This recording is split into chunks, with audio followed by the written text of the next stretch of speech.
Olá, tudo bem? Graça e paz de Cristo. A evangelista Renato aqui, com a segunda parte do nosso estudo do primeiro Salmo, Salmo 1. Anteriormente, lá do versículo 1 ao versículo 3, nós estudamos sobre as felicidades do caminho do justo. Para você entender esse estudo, se você está chegando agora, se você ainda não viu, você precisa ver essa primeira parte. As felicidades do caminho do justo, Salmo 1, do versículo 1 ao 3. E agora nós vamos estudar o destino dos ímpios. Deus conhece o caminho do justo, a alegria do justo, o caminhar do justo. Tá bom? Então, o Salmo 1, estou lendo aqui a Bíblia Almeida Corrigida e Fiel, que é a tradução fiel da Almeida Corrigida.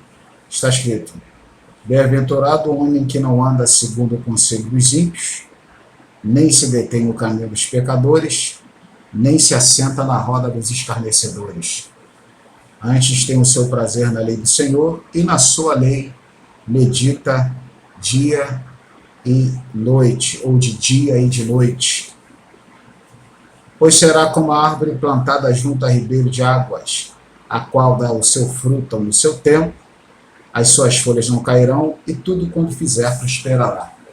Essa foi a primeira parte que nós estudamos, as felicidades do caminho do justo, versículo 1 ao 3 do Salmo 1. E agora a segunda parte, que vai do versículo 4 ao versículo 6, onde está escrito: Não são assim os ímpios, mas são como a moinha que o vento espalha.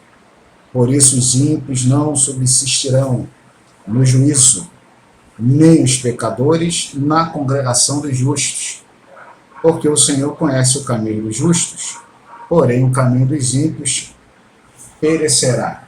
O ímpio será destruído no seu caminho. Algumas traduções está escrito: o ímpio será destruído no seu caminho. Então, lá na primeira parte do nosso estudo do Salmo 1, dos versículos 1 ao 3, nós falamos um pouquinho sobre a caminhada do justo, obedecendo a lei do Senhor, não se desviando do caminho e dos estatutos do Senhor, e o seu objetivo, o objetivo do justo. Falamos sobre as bênçãos do justo se portar dessa maneira, né? E tratamos também na primeira parte de 3 coisas que o justo não faz, e falamos também sobre 2 coisas que o justo faz, né? Na verdade, 3 coisas que o justo faz. 3 coisas que o justo não faz, perdão, e 2 coisas que o justo faz, e aí ele alcança a bênção do Senhor por causa disso. Ele deixa de fazer 3 coisas, faz 2 coisas.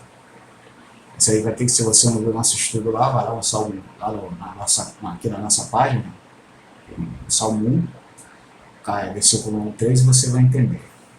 Bom, a segunda parte do nosso estudo, vamos falar sobre o destino do ímpio. Vamos falar sobre o destino do ímpio.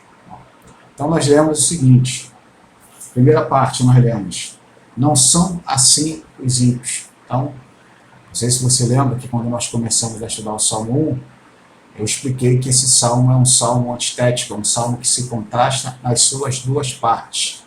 A primeira parte é justamente a que nós estudamos anteriormente, versículo 1 ao 3, e a segunda parte, versículo 4 e 5, que vai se contrastar com os versículos dos versículos 1, 2 e 3. Os versículos 4 e 5 se contrastam com esses 3 primeiros versículos. E no 6º versículo, há um contraste dentro do versículo. Nós vamos estudar isso aí. Tá bom? Então, o salmista começa a segunda parte do seu salmo, ou o contraste do seu salmo, quando ele faz a comparação entre o ímpio e o justo, ele já logo diz: o ímpio, ou os ímpios, não são assim, ou não são assim o ímpio. Então, ele já logo demonstra que há uma diferença muito grande entre o ímpio e o justo, né? Como está escrito lá no livro de Malaquias, que lá no último dia, naquele grande dia, nós veremos a diferença entre o justo e o ímpio, né? Que é uma parte importante que nós devemos atentar. Então o salmista ele já coloca aqui, há uma diferença entre o justo e o ímpio. Ele diz, os ímpios não são assim. E como é que eles são? Aí ele compara o ímpio, ele diz, os ímpios não são assim, mas são como a moinha que o vento espalha. Ele faz um contraste do ímpio e do justo e diz como o ímpio é. Ele compara o ímpio à moinha que o vento espalha. O que é isso? Vamos entender primeiro essa parte aqui. A moinha que o vento espalha. A moinha é a palha do trigo. Tá? Então, até uma questão cultural. Falar um pouquinho da questão cultural aqui, já que o povo de Israel sempre foi, e agora não, agora eles são muito bons de tecnologia também, principalmente de tecnologia de armas, mas muito bom em tecnologia. Mas, a princípio, o povo israelita, o povo hebreu, sempre foi um povo muito voltado para a agricultura e até hoje é assim. Os kibbutz, né, que ainda existem em Israel até hoje, eles têm uma grande tecnologia em irrigar até aquela terra seca, plantar e colher numa terra que, se você olhar com os seus olhos naturais, ou se você for ver, ou chegar, uma terra praticamente desértica, não daria nada. Mas pela sua tecnologia, em saber tratar a terra, eles conseguem tirar frutos excelentes de uma terra muito seca. Então, voltando aqui ao nosso assunto, quando o salmista fala, eles são como a moinha lançadas pelo vento, ou a moinha que o vento espalha, ele se refere à palha do trigo. Porque quando você colhe o trigo com a palha junto.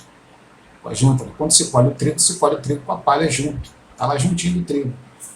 Mas quando o agricultor, em tempos remotos, ele queria fazer a separação da palha e do trigo, ele ia para um monte bem alto, ou para a parte mais alta de um monte, de uma montanha, para um lugar bem alto, e ele cirandava o trigo, jogando ele para o alto, junto com a palha. E o que o vento fazia? O vento espalhava a palha e só descia e só voltava ao trigo, para a ciranda, ou para a peneira do agricultor. Então, o que o salmista está dizendo aqui? Que o vento vai se encarregar de espalhar o ímpio. Né? O vento se encarrega de espalhar o ímpio. Ele se encarrega. Então, uma das coisas assim, muito interessantes é quando você olha para a nação de Israel, para a diáspora, né? Quando a nação de Israel, por causa das perseguições que sofreu, se espalhou por muitos países do mundo, por todos os cantos do planeta. Você sabe que há judeu em todos os cantos do planeta. Há lugares que há uma concentração maior, como os Estados Unidos, mas os Estados Unidos há uma concentração maior de judeu fora de Israel, mas há outros lugares que há uma boa concentração de judeus. Eles se espalharam por causa da diáspora, na diáspora, por causa das perseguições que eles sofreram. Mas quando nós observamos o livro do Deuteronômio, né, e também, principalmente Deuteronômio, né, Deuteronômio, que é o Devarim, que na tradução para o português significa segunda lei, Deus havia falado isso para o povo de Israel, que se o povo de Israel não obedecesse a sua lei, ou não seguisse a sua lei, ou se negasse a obedecer a sua lei, uma das consequências é que eles seriam espalhados pelo mundo inteiro. E foi o que aconteceu, lógico que no final da década de 40, na década de 1940, Israel voltou a ser uma nação e o povo gradativamente está voltando para Israel como nação. Mas isso aconteceu. Tá? Isso é uma profecia já cumprida lá na diáspora, né? Ou lá nas primeiras perseguições até a última perseguição contra o povo judeu, que foi na Segunda Guerra Mundial com Hitler, né, e o nazismo. Porém, aqui também há uma profecia para o futuro, tá bom, irmãos? Então Deus está falando que o ímpio será espalhado com o vento vai espalhar o ímpio como uma palha. Tá? E onde está o ímpio? O ímpio está junto com o ímpio é a palha está onde? A palha está junto com o trigo. Então quando o dono da seara for fazer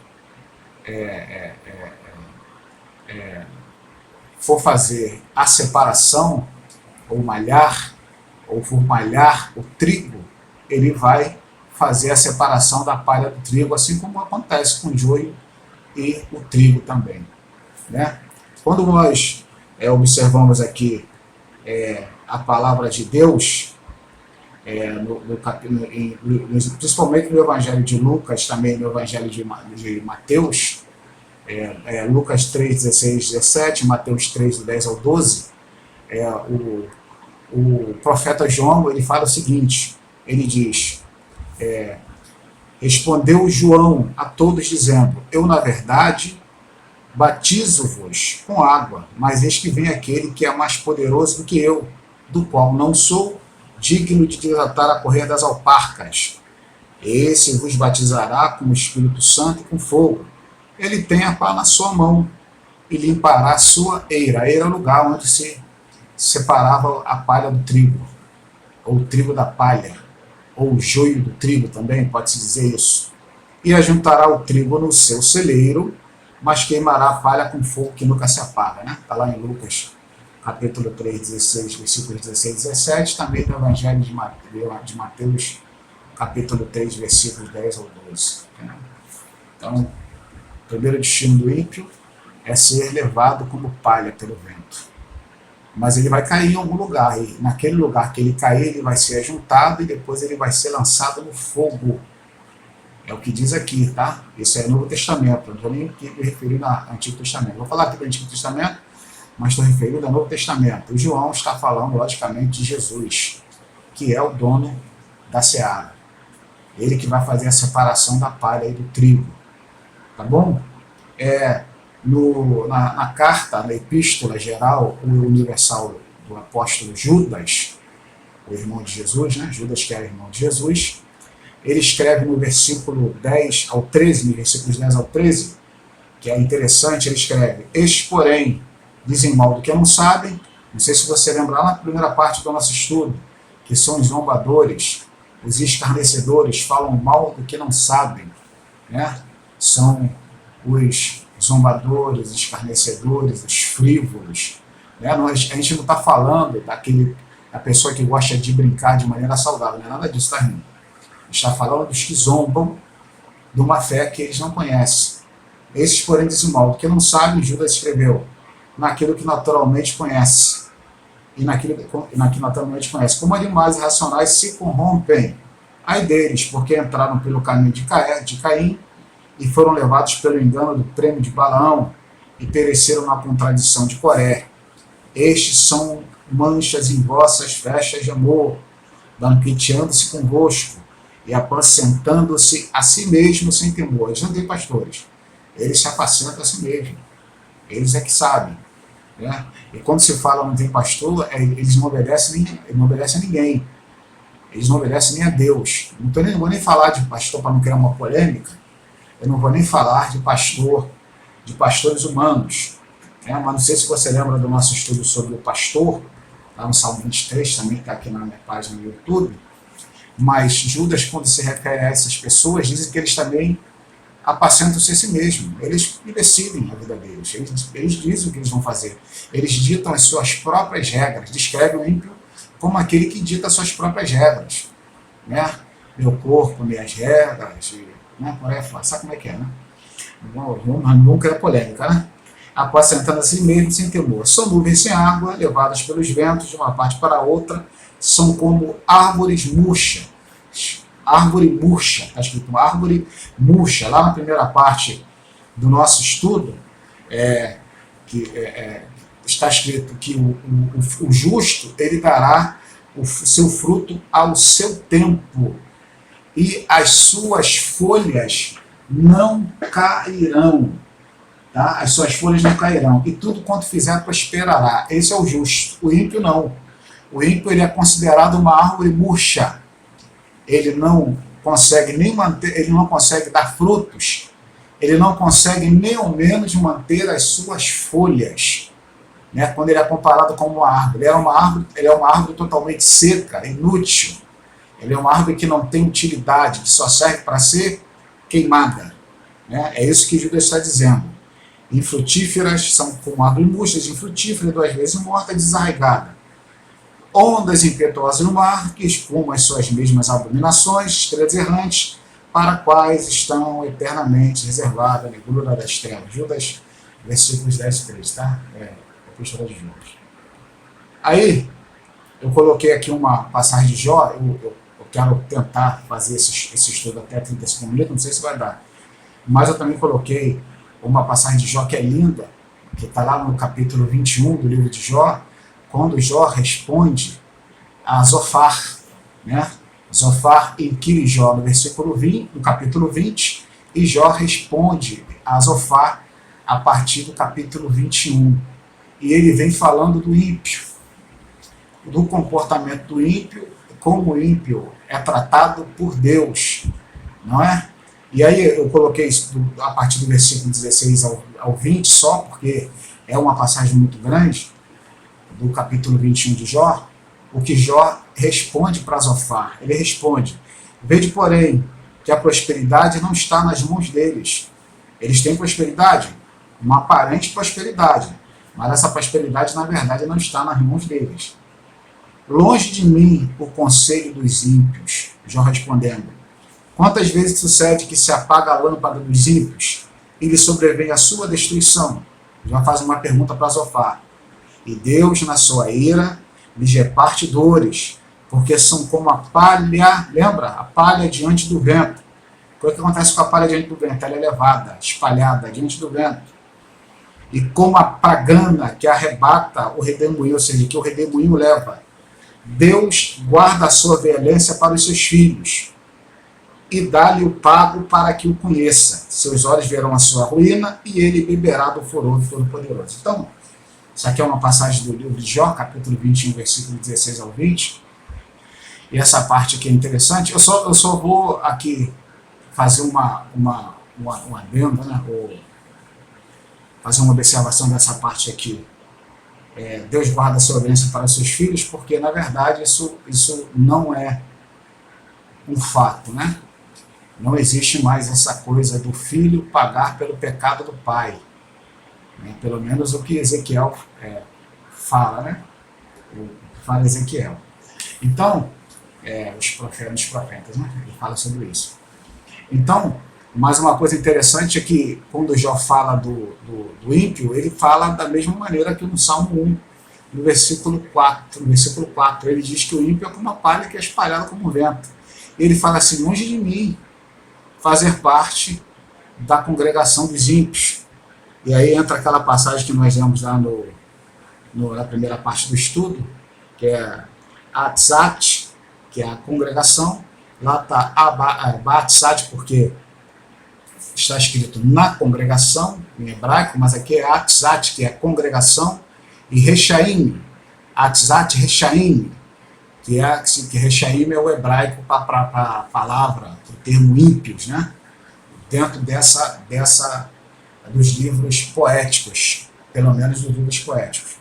Então, grande será a sua ruína. Seus olhos verão a sua ruína, e ele beberá do furor do Todo-Poderoso. Isso aqui é Jó respondendo para Zofar, né? E ele fala: longe de mim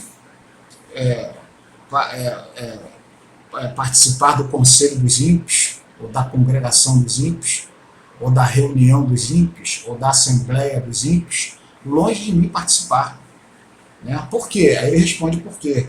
Porque quantas vezes sucede que se apaga a lâmpada dos ímpios? Quantas vezes, né? Então, o primeiro destino do ímpio é ser espalhado como palha, e depois ele é recolhido e queimado com um fogo, porque a palha do trigo para nada serve a não ser para ser queimado no fogo. Ele é como uma árvore murcha, diferente do justo, que é aquela árvore que nem só as folhas caem, né? Que dá seu fruto ao seu tempo.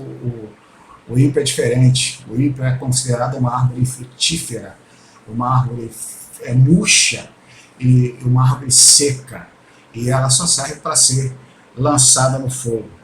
Tá, irmãos? O segundo ponto do nosso estudo está escrito assim: por isso os ímpios não subsistirão no juízo. Né? Então, aqui já fala do juízo. Né? A palavra hebraica para juízo é mishpat. Essa é a palavra hebraica para juízo. Tá bom? Então ele vai dizer o quê? Que o ímpio não passará no crivo do juízo. Quando vier o juízo é o quê? O juízo é mishpat, significa juízo, significa julgamento, ou significa o veredito dado por um juiz. Né? E aí, quando chegar na hora do julgamento, o ímpio vai ser reprovado. O que vai acontecer com o ímpio? Ele vai ser reprovado. No dia do julgamento, ele será reprovado. Ele não vai passar no crivo do juízo. É o que o salmista está querendo dizer. Né? Que o ímpio não subsistirá no juízo. Ele não vai passar no dia do juízo. Essa palavra juízo vem do termo hebraico mishpat, e ela tem várias outras, como é que eu vou dizer, ela tem várias outras maneiras de falar no hebraico para denominar vários outros tipos de termos que se relacionam a juízo e julgamento. Mais na frente nós vamos falar sobre isso. E aí eu separei aqui Carta aos Romanos, capítulo 2, versículo 1 ao 9, quando Paulo escreve essa carta, ele está falando aqui com crentes da igreja de Romanos, da igreja dos Romanos, da igreja de Roma, que julgavam seus irmãos, seus conterrâneos, seus próximos, mas Paulo, ele simplesmente desaprovava esse tipo de comportamento porque eles julgavam os seus próximos, julgavam os seus irmãos em Cristo dentro da igreja, que eles viam ou que eles entendiam que se comportavam de uma maneira inadequada, mas eles mesmos não se comportavam da maneira que queriam ou que achavam que aquelas pessoas que eles julgavam tinham que se comportar.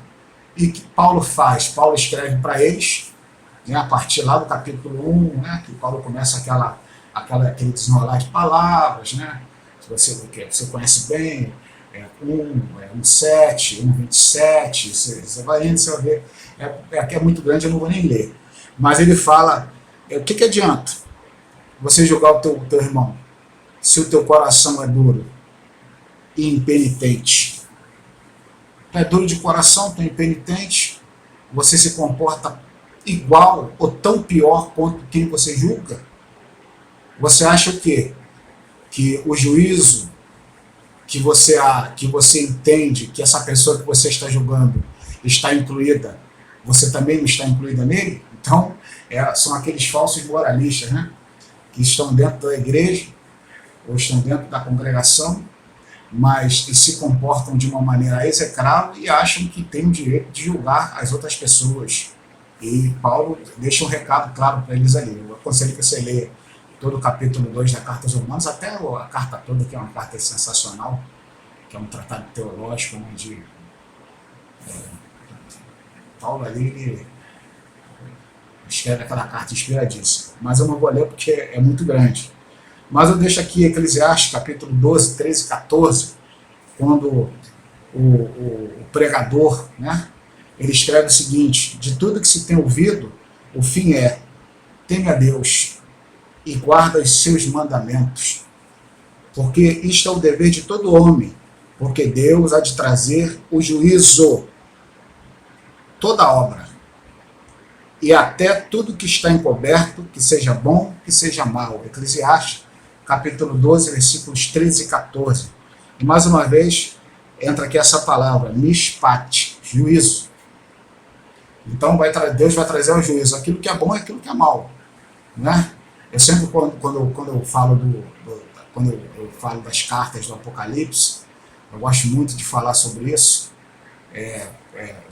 dessa parte das cartas, né? Quando Jesus está se apresentando às igrejas, quem é dirigido as cartas, as 7 igrejas da Ásia, quando ele se apresenta a cada um de uma maneira, E depois da sua apresentação, ele traz uma frase que é marcante em todas as cartas. Ele diz: conheço as tuas obras. Então, se o que você faz é bom ou se o que você faz é mal, tudo isso vai ser trazido a juízo e não será encoberto. Não será encoberto. Ele está falando de obras. Não será encoberto. Não está falando de graça, tá, irmão? Está falando de obras. Então, se tudo que tu faz é bom ou é mal, isso vai ser trazido em juízo e não será encoberto. Até aquilo que está escondido, até aquilo que você acha, o que a pessoa acha, que está no fundo do baú, na parte mais funda de debaixo do tapete, será trazido à tona no dia do juízo. E o ímpio, ele não passará no crivo do juízo. Ele será reprovado no crivo do juízo. Uma outra coisa que o salmista fala do ímpio, ele diz: o ímpio, ele diz, por isso o ímpio não subsistirá no juízo e nem os pecadores na congregação do justo. Ué, como assim o pecador não subsistirá? Ou ele será excluído da congregação do justo? Por quê? Porque o pecador que o salmista está se referindo é aquele que está dentro da congregação do justo. Como eu falei aqui lá na carta aos Romanos, no capítulo 2, quando Paulo escreve aqueles que gostam de julgar, mas que têm um pecado semelhante ou pior do que aqueles que eles julgam, assim é o ímpio. Ele está na congregação do justo, mas ele não vai ficar, ele não vai passar, ele não subsistirá, ele vai ser excluído da congregação do justo. Ele vai sair de uma maneira natural, naturalmente ele vai sair da congregação do justo, ou ele vai ser extirpado, ele vai ser tirado, ele vai ser excluído da congregação do justo. Entendeu? Então, eu gosto muito de uma passagem lá da primeira carta aos Coríntios, capítulo 5, e aí a partir do 11, eu vou ler aqui do 11 ao 13, mas eu aconselho que você ler o capítulo 5 todo da primeira carta aos Coríntios, quando Paulo escreve aquela igreja o seguinte: mas agora vos escrevi que não vos associeis, olha o que ele diz, com aquele dizendo-se irmão, se ele for devasso, ou avarento, ou idólatra, ou maldizente, ou beberrão, ou ladrão. Com tal nem ainda comais, porque o que tenho eu em julgar também os que estão de fora. Como é que eu vou julgar os que estão de fora? Ele está perguntando, como é que nós vamos julgar os de fora? Como é que eu posso falar mal? Passou agora aí o carnaval, né? Né? Como é que eu vou falar daquele que foi lá pular o carnaval, daquele que está na prostituição, daquele que está no vício, daquele que está no tráfico, se eu mesmo não olho para dentro da minha congregação, para dentro da minha igreja, e tomo uma atitude acerca de erros que estão acontecendo dentro da própria Assembleia dos Santos? Como é que então eu vou julgar quem está de fora? Ele diz, como é que eu vou julgar quem está de fora, se eu não julgo? Não julgai vós os que estão dentro? Vocês não estão julgando nem os que estão dentro. Você julga, ele está perguntando, você julga quem está dentro? Se você julga, irmão, se você não... Irmão, se nós não julgamos quem está dentro, como é que nós vamos julgar quem está de fora? Como é que eu vou abrir a minha boca para falar mal de quem está de fora? Quem está de fora está fazendo o que é hábito de quem está de fora. Pior são os que estão dentro, com o hábito daqueles que estão de fora, dos que estão dentro da igreja, dentro da casa do Senhor, mas estão se comportando como ímpios, se comportando como descrentes, levando uma vida devassa, uma vida de pecado, uma vida de impiedade, né? Porque, como expliquei, o ímpio é quem? O ímpio é quem sabe a diferença entre o bem e o mal, mas prefere voluntariamente praticar o mal, né? E aí eu também deixo para você lá, número 1633, que é a destruição de Coré, e a morte de Coré, né, e dos seus associados, né, que está lá em número 1633, e eu coloquei somente o versículo 33, que também é uma passagem bem grande. Leia número, aí você vai ler lá a partir do capítulo 10, você vai entender bem a dinâmica da situação, tá? Aí eles e tudo que era seu desceram vivos ao abismo, ou à sepultura, porque a palavra aqui no hebraico é Sheol, ou Sheol, que se você for traduzir literalmente para o português significa sepultura, túmulo. Então, quando se fala que eles desceram ao abismo, na verdade quer dizer que eles foram enterrados vivos. Se você for ver a história, foi o que realmente aconteceu com Coré e os seus associados. Eles foram enterrados vivos. Eles desceram e foram enterrados vivos. Eles desceram à sepultura vivos. Né? E a terra os cobriu e pereceram no meio da congregação. O Conselho dos Ímpios, que é Atzat, nós lemos na primeira parte do estudo, Baatzat, que é no conselho ou na congregação, Atzat, congregação ou Conselho dos Ímpios, né? É diferente dessa palavra aqui. Eles foram extirpados. Coré foi extirpado no meio da congregação, descendo vivo à sepultura, e depois foi enterrado vivo. Aí a palavra aqui, no hebraico, já é diferente. A palavra caral, né? É uma palavra diferente, é assembleia. Então, lá no meio daquela assembleia reunida, Coré foi extirpado, ele foi arrancado do meio da congregação. Então, qual é o destino do ímpio? Primeiro, ele vai ser levado como folha, ou como palha, perdão, ele vai ser levado como palha pelo vento. Ele vai ser queimado no fogo, porque ele é como palha, ou como árvore murcha, ou uma árvore infrutífera, ou árvore que seca, ele não serve para nada a não ser queimado, né? Nós tratamos isso aqui. A segunda coisa que nós tratamos, só para recapitular, né? Ele não vai substituir, ele não vai subsistir, ele não vai resistir ao juízo. Ele vai ser condenado pelo juízo. O juízo o condenará. O decreto de quem profere o juízo o condenará. Condenará o ímpio. Essa é a segunda parte do destino do ímpio. A terceira parte é que ele vai ser extirpado, ele vai ser tirado. Ele não vai ficar muito tempo na congregação. Às vezes nós estamos também muito preocupados, né, com algumas pessoas que estão dentro da igreja. Claro que uma atitude tem que ser tomada. Paulo diz, quando ele escreve a igreja dos Coríntios, na primeira carta, no capítulo 5, que uma atitude tem que ser tomada. Mas o ímpio, ele não permanece na congregação. De uma maneira ou de outra, ele é tirado.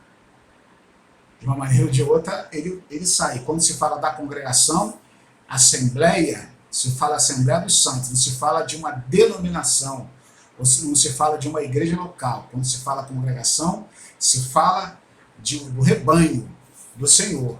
Né? Então, ele não permanece muito tempo nesse rebanho. Com o tempo, ele mesmo se afasta, ele mesmo vai embora, ou ele é extirpado, ele é tirado, alguma coisa acontece que ele não fica. Né? Então, não fique preocupado. Né? E muitas vezes nós estamos julgando aqueles que estão de fora, vou repetir, mas esquecemos de olhar para dentro da nossa igreja, né? Esquecemos de olhar para dentro da igreja em que nós congregamos. E aí, para finalizar, o versículo 6, o salmista escreve: porque o Senhor conhece o caminho dos justos. O Senhor conhece, lembra? Conhece as tuas obras, né? Você vai ver em todas as cartas, em todas as cartas às 7 igrejas da Ásia, você vai ver que Jesus ele fala para aquelas igrejas: conheço as tuas obras, conheço o seu caminho. Está preocupado com o quê? Você é justo? Deus conhece o teu caminho. Deus sabe quem você é, Deus sabe por onde você está andando. Deus sabe como você está andando, como você está se portando. Deus sabe as aflições que você está suportando. Deus sabe a tua luta, Deus sabe a tua fidelidade. Deus sabe o teu proceder.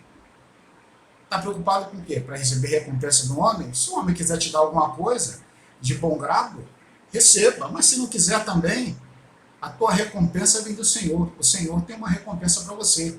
Né? Ele não diz: minha é a recompensa? Então a recompensa é do Senhor. Claro que se o homem quiser te abençoar, receba de bom grado. Mas se ele não quiser, eu não peço, irmãos, eu não peço nada para ninguém. Agora, se me prometer, tem que cumprir. Mas eu não peço nada para ninguém. Mas se me prometer, tem que cumprir. Se não cumprir, cai em descrédito comigo. Mas não peço nada para ninguém. Eu confio em Deus. Confia em Deus. Se o homem quiser te abençoar de bom grado, voluntariamente, receba. mas em primeiro lugar confia no Senhor, tá bom? E aí está escrito assim: Deus conhece o caminho do justo. Deus conhece o caminho do justo. Olha só que maravilha. Salmo 37, versículos 3 ao 6, está escrito: confia no Senhor e faz o bem, e habitarás na terra, e verdadeiramente será alimentado. Deleita-te também no Senhor, e Ele te concederá os desejos do teu coração. Entrega o teu caminho ao Senhor justo. Confia nele, e o mais Ele fará. E Ele fará sobressair a tua justiça. Aqui, justiça é tzedekeha. Tzedekeha. Tzedekeha, o termo hebraico para tzedek é justo. O termo hebraico para justiça aqui, nesse Salmo 37, é tzedekeha.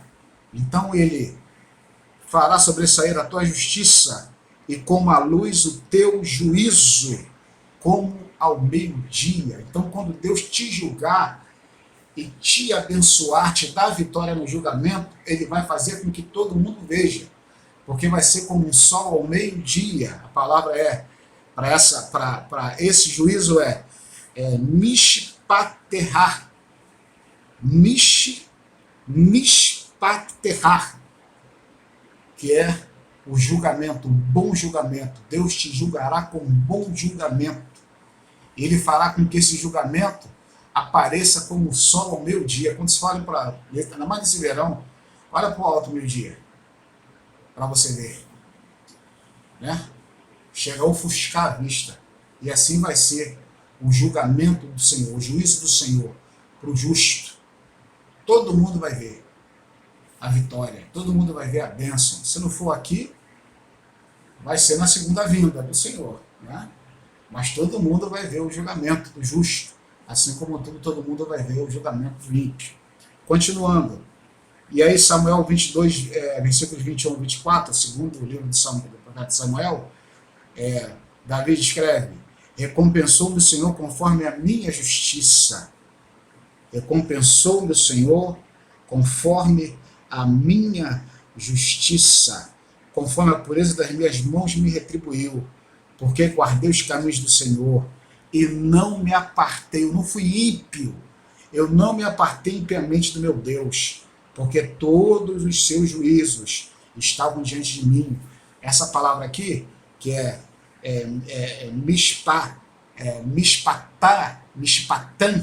mishpatan, na verdade se relaciona a decreto, se relaciona a preceito. Ele está dizendo assim: todos os seus preceitos, todos os mandamentos de Deus estavam diante de mim. Eu guardei eles, guardei os mandamentos, guardei os preceitos, e dos seus estatutos não me desviei, porém fui sincero perante ele e guardei-me da minha iniquidade, ou seja, não tomei parte na iniquidade. Eu não fui iníquo, não tomei parte da iniquidade. Tá? Aqui no capítulo 5 da primeira carta aos Coríntios, que nós citamos aqui, quando Paulo escreve, ele fala assim: Deus julga os que estão de fora, tirai por dentre vós esse iníquo. Você está vendo que o camarada está aí dentro da tua igreja, dentro da congregação, sujando o nome da congregação, trazendo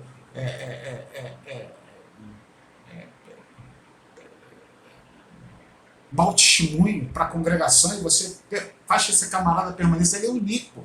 Se você for olhar no Novo Testamento, meu irmão, minha irmã, meu amado, minha amada, pouco se usa essa palavra iníquo. Quando se usa essa palavra iníquo, é quando é uma coisa muito grave, é gravíssima. Iníquo, quando se usa essa palavra iníquo, é pior do que ímpio. Ele é pior do que o ímpio, ele é o iníquo, ele é pior do que o ímpio. Essa palavra é usada lá em 2 Tessalonicenses capítulo 2, quando Paulo se refere ao anticristo. Então ele fala: esse camarada aí é pedra de tropeço dentro da igreja. Aqui no 1 Coríntios capítulo 5. E aí, ao contrário dessa pessoa, Davi, quando ele escreve aqui, ele fala aqui na palavra, na palavra que está em 2 Samuel 22, 21, 24, ele diz que ele se guardou da sua iniquidade, porque todo homem tem uma iniquidade no coração, ou seja, Os maus pensamentos vêm no meu coração? Sim. Vêm no seu coração? Vêm. Mas qual é o meu dever? Me guardar dessa iniquidade. E foi o que o salmista fez. E foi o que Davi, aqui, né, em o segundo livro de Samuel, fez. Né? Ele se guardou da iniquidade. Né? Por quê? Porque ele sabia que Deus conhecia o seu caminho. Deus conhece o seu caminho. Deus sabe quem você é. Você é justo? Deus conhece o seu caminho. Você é um bom crente? Deus conhece o seu caminho. Você é homem, mulher de Deus? Deus conhece o teu caminho. Mas se você é picareta, satanás, picareta, mentiroso, sem vergonha, Deus conhece o teu caminho. Porque Deus conhece o caminho do ímpio e do justo. Mas aqui, que maravilha, né? Que Deus conhece o caminho do justo. É o que nós estamos dizendo aqui.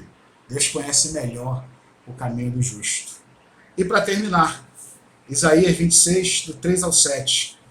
Né? Isaías, uma profecia da parte de Deus, ele diz: Tu conservarás em paz aquele cuja mente está firme em ti, porque ele confia em ti.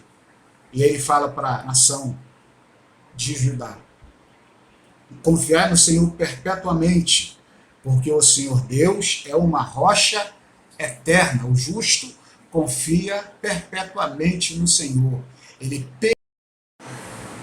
Então, o justo na sua caminhada, ele vai confiando sempre no Senhor. Aconteça o que acontecer, venha o que vier, haja o que houver, ele vai confiando sempre em Deus, porque ele sabe que Deus é uma rocha eterna, né? É um socorro eterno, um lugar de segurança eterno.